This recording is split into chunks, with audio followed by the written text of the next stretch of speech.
tell me something. In your opinion, what is the most healing aspect of horses? If you could sum it up. If somebody can come to you and say, Carla, I'd like to connect and I'd like to de-stress with a horse. Mm-hmm. What would they do? What would that look like?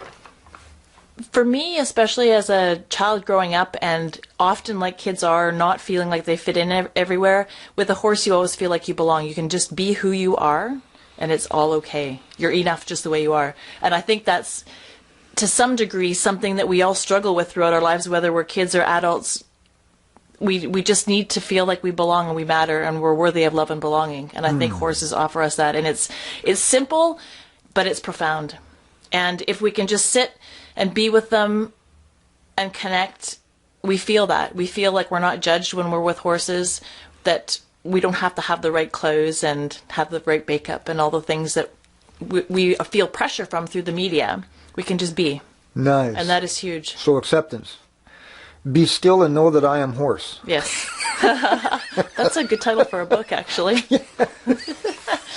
So you work with young adults, right? Or older people as well? Young women primarily is my focus, because I think that now is the time for women and young girls to truly step into their power and take more initiative and leadership in all aspects of our community, whether it's economics or business, politics.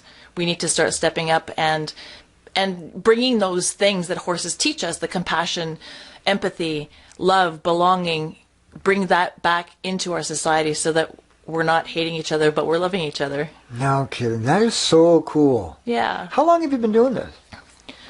3 to 4 years. Yeah, the horses are the co-facilitators with me. We look at, like, for example, over this past winter, I started a new program called the Heart-Centered Leadership Academy. We started back in October. What was it called?